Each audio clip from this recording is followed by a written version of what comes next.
She's faking it again, Marcus announced to the family as I struggled to catch my breath at the dinner table. Emily's always been weak, using her health issues to get attention.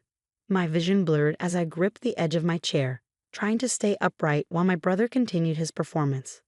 My name is Emily, and at 32, I'd spent the last year battling mysterious symptoms that no one in my family believed were real. The dizziness, the chronic fatigue, the sudden episodes of weakness. According to my older brother Marcus, it was all an elaborate act to avoid adult responsibilities. Maybe if you actually worked a real job instead of your little online business, you wouldn't have time to invent medical problems. Marcus continued, cutting into his steak while our parents exchanged worried glances. Real people push through their issues. They don't collapse at every family dinner. I wanted to respond, to defend myself, but the room was spinning too fast. The familiar metallic taste filled my mouth as spots danced across my vision. I need to. Before I could finish, everything went black. I woke up on the dining room floor, my mother's concerned face hovering above me while Dad called 911. Marcus stood in the corner, arms crossed, rolling his eyes. Congratulations, Emily. You've ruined another family dinner. Hope you're happy. The EMTs arrived quickly, checking my vitals and asking questions about my medical history. Marcus jumped in before I could speak. She's been doing this for attention since we were kids. Always the fragile one, always needing special treatment. Don't waste your time. The lead EMT, a kind-faced woman named Sarah, turned to him with a sharp look. Sir, unless you're her medical proxy, I need to hear from the patient. She helped me onto the stretcher, ignoring Marcus's scoffs. In the ambulance, I tried to explain my symptoms to Sarah. The episodes had started a year ago, shortly after Marcus moved back home following his divorce. Each time I had an attack, he'd be there, telling everyone how I was just being dramatic, how I needed to toughen up. Your brother seems to have a lot of opinions about your health, Sarah observed, taking my blood pressure. Has he always been like this? I thought back to our childhood. Marcus had always been the strong one, the athlete, the achiever. I was the quiet one, more interested in computers and digital art.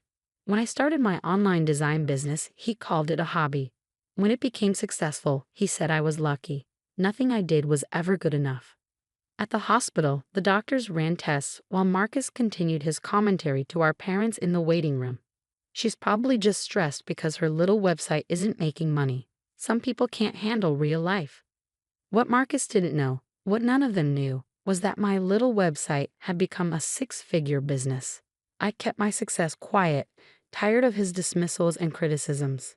But as I lay in the hospital bed, watching nurses draw vial after vial of blood, I realized something else I'd kept quiet: how often these episodes happened when Marcus was around. The next morning, Dr. Patterson, a neurologist, came to my room with a concerned expression. Miss Sullivan, I've reviewed your preliminary tests, and something unusual caught my attention. She glanced at my chart. Your blood work shows elevated levels of a particular substance. Have you been taking any medications? I shook my head. Just vitamins. She nodded slowly. I'd like to run some additional tests. And she hesitated. I'd prefer if you didn't have visitors for the next 24 hours. Marcus's voice boomed from the doorway. You can't keep me from seeing my sister. I'm family. He strode in, carrying a cup of coffee. Here, Emily, I brought you your favorite. Black, 2 sugars. I frowned. I don't take sugar in my coffee. Dr. Patterson's eyes narrowed, watching as Marcus set the cup on my bedside table. Sir, I need to ask you to leave. We're about to begin some procedures. Fine, Marcus sighed dramatically. Emily, drink your coffee before it gets cold. At least try to show some gratitude. As he left, Dr. Patterson quickly picked up the coffee cup. I think we'll add this to our tests as well. Something in her tone made my heart race.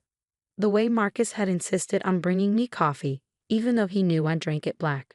The timing of my episodes, always when he was around. The pieces were starting to fit together, forming a picture I didn't want to see. Dr. Patterson placed a gentle hand on my arm. Emily, I need to ask you something important. How long has your brother been bringing you drinks? The question hit me like a thunderbolt. Every family dinner, every visit, Marcus insisting on getting my water, my coffee, my tea. Always playing the caring brother while telling everyone how weak I was. I need security in here, Dr. Patterson said quietly into her phone. and please contact the police. We have a situation."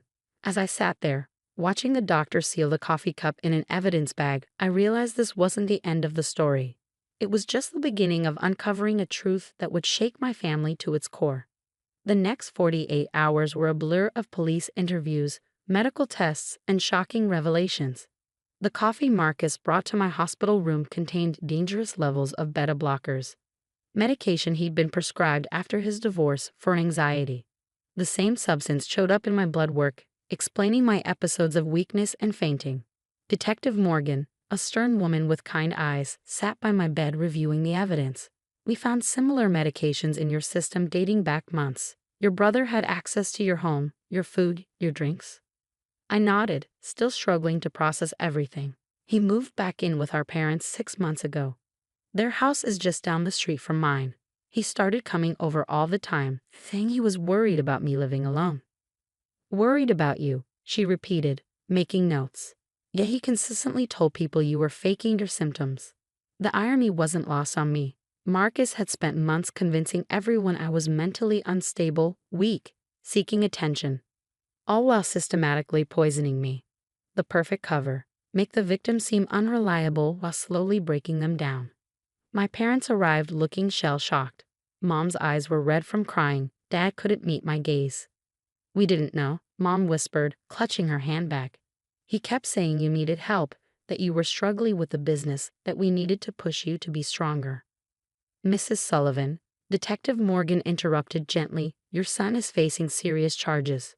We found evidence on his phone. He'd been researching these medications, calculating doses. This wasn't accidental." Dad sank into a chair, his face ashen. "But why? Emily's his sister. Why would he do this?" The answer came from an unexpected source. Marcus's ex-wife, Diane, contacted the police after seeing the news. She arrived at the hospital with a stack of journals, Marcus's private writings from before their divorce. "He was obsessed with control," Diane explained, her hands shaking as she handed the journals to Detective Morgan. "When Emily's business started taking off, he couldn't handle it. She was succeeding while his life was falling apart." The journals, they're disturbing. He wrote about making her dependent, proving she was weak without him. The detective read through the pages, her expression darkening. He planned this for months. The divorce was just the trigger. "When did Emily's business start showing significant growth?" "About a year ago," I said quietly. "I landed some major clients, expanded my team." Marcus kept calling it beginner's luck, saying it wouldn't last. "That's when he started getting aggressive about Emily's health issues," Mom added, realization dawning on her face. "He insisted on bringing food to family dinners, always served Emily himself." Detective Morgan nodded grimly. "Classic control behavior. Make the victim appear unstable while creating actual health problems. If nobody believes them, they can't get help." The hospital kept me under observation for another week, monitoring my system as it cleared the medications. Each day brought more strength, more clarity. The fog I'd been living under slowly lifted, revealing just how calculated Marcus's actions had been.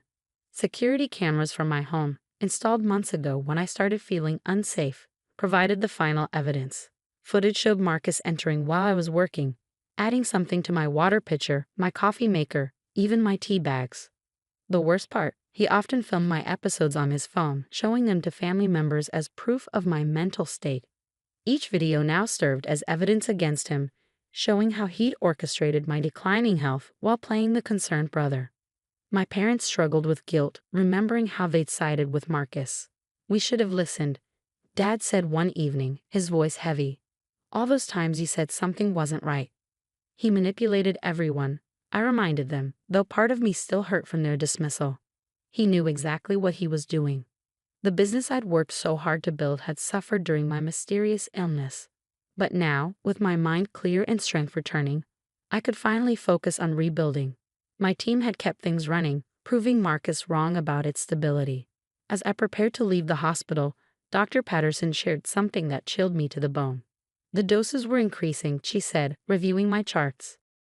"If you hadn't collapsed at that dinner, if we hadn't caught this," she didn't need to finish the sentence. "Marcus hadn't just wanted to control me. His endgame was much darker." Detective Morgan visited one last time before my discharge. "He's not getting out anytime soon," she'd assured me. "The evidence is overwhelming. The journals, the videos, the security footage, he documented his own crime."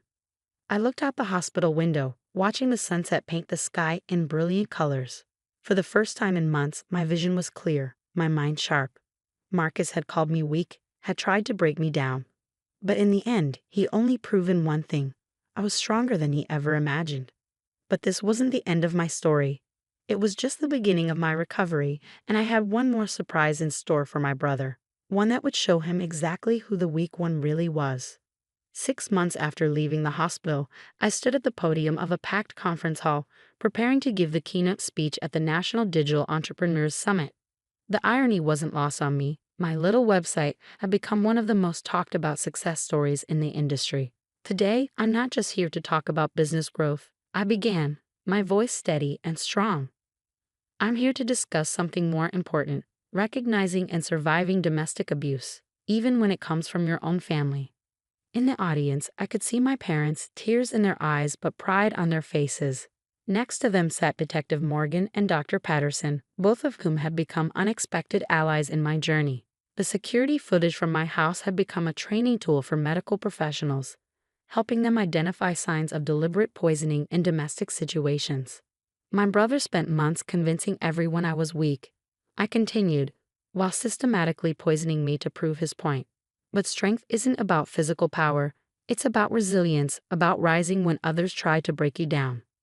The business hadn't just survived during my recovery, it had thrived. The story of my brother's attempt to destroy me had resonated with people worldwide. My client list had tripled, and I'd launched a foundation helping victims of family abuse rebuild their lives through entrepreneurship. Marcus's trial was set for next month, but I wasn't worried. The evidence was overwhelming, and his journals had revealed the full extent of his jealousy and manipulation. His ex-wife Diane had become a key witness, sharing years of documented controlling behavior. When the hospital records exposed the truth, I told the audience, they didn't just reveal my brother's crimes. They showed me who really needed help, someone so insecure. The foundation's first initiative was a partnership with the hospital where I'd been treated. We created a support system for victims of family abuse, especially those whose stories weren't believed. Dr. Patterson headed the medical team, specializing in identifying cases of deliberate poisoning. My parents had thrown themselves into helping, trying to make amends for their years of dismissing my concerns. Mom volunteered at the foundation, working with families struggling to accept that their loved ones could be capable of such betrayal. Dad used his business connections to secure funding for victim support programs. The same security cameras my brother mocked as paranoid provided the evidence that stopped him. I continued. Sometimes, trusting your instincts means being willing to protect yourself, even when others call you dramatic. The business had expanded into creating security systems specifically designed for domestic abuse survivors. Every system included hidden cameras, drink testing kits, and direct links to emergency services. The first batch had been donated to women's shelters across the country. Detective Morgan had become a regular speaker at our foundation events, teaching others how to recognize signs of systematic abuse. The videos Marcus took to mock me now served as educational materials, showing how abusers often document their own crimes while trying to discredit their victims. Today, standing here, I said, approaching the end of my speech, I'm no longer the weak sister my brother tried to create. His attempts to destroy me only made me stronger, more determined to help others find their voice. Last week, I'd received a letter from Marcus in jail. He'd written about how sorry he was, how he needed help, how prison was too harsh for a family matter. I didn't respond. His words, like the coffee he used to bring me, were just another form of poison. Success isn't just about business growth or profit margins, I concluded. It's about surviving, thriving, and using your experience to lift others up. My brother called me weak, but he taught me something valuable. True strength lies in how you rise after others try to break you down. The standing ovation that followed wasn't just for me. It was for every person who'd ever been called dramatic, weak, or attention-seeking when they were actually fighting for their lives. It was for every survivor who turned their pain into purpose. As I left the stage, my parents embraced me, whispering proud apologies and words of love. Detective Morgan smiled knowingly. She'd seen countless cases like mine, but few with such a transformative ending. Dr. Patterson handed me the latest statistics from our hospital program. Dozens of cases identified, lives saved, families healed. My phone buzzed with a notification. Another donation to the foundation. Another survivor reaching out for help. Another story waiting to be heard. The weak sister had built something powerful, something lasting, something that would help others find their strength. Marcus had tried to write my story as a tragedy. Instead, he inadvertently helped create a movement. Sometimes the best revenge isn't about getting even. It's about getting better, growing stronger, and helping others do the same. The hospital records hadn't just told my story, they'd helped me write a new one, not just for myself, but for everyone who needed to know that being called weak doesn't make it true. Sometimes it just means you're strong enough to threaten someone else's control.